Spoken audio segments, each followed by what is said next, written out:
कहानी सुनहरी बुनाई और सतरंगी करघा।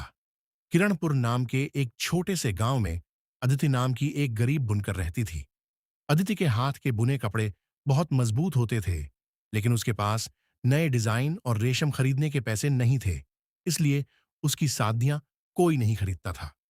उसकी छोटी बहन तन्वी की शादी एक अमीर जमींदार के घर हुई थी। एक बहन का अहंकार। एक दिन अदिति अपनी बहन तन्वी के घर कुछ पुराने कपड़े देने गई। तन्वी ने अपनी सहेलियों के सामने अदिति को पहचानने से इनकार कर दिया और कहा, नौकरानी होगी, पिछवाड़े के दरवाजे से भेजो इसे। अदिति की आंखों में आंसू आ गए, पर उसने कुछ नहीं कहा।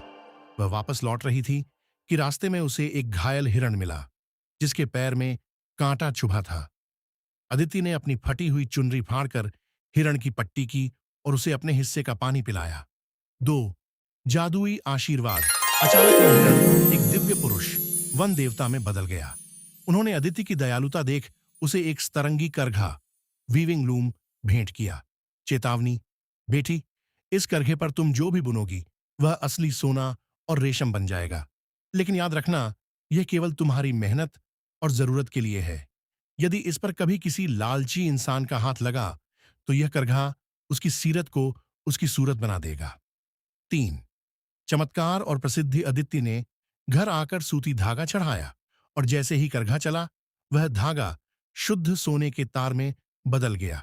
देखते ही देखते अदिति की सादियां पूरे राज्य में मशहूर हो गईं।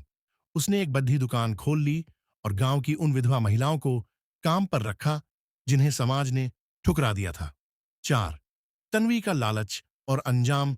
जब तन्वी को पता चला कि उसकी गरीब बहन अब उससे भी ज्यादा अमीर हो गई है, तो वह जल भुन गई।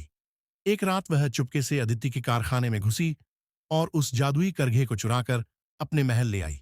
तन्वी ने सोचा, मैं तो इससे हीरों की चादर बुनूंगी। जैसे ही तन्वी ने करघे को छुआ, करघा जोर जोर से घूमने लगा।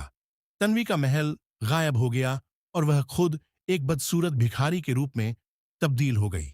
उसे अपने ही घर के पहरेदारों ने धक्के मारकर बाहर निकाल दिया। वह दर दर भटकने लगी, भूखी प्यासी, ठीक उसी तरह जैसे उसने अदिति को दुत्कारा था। 5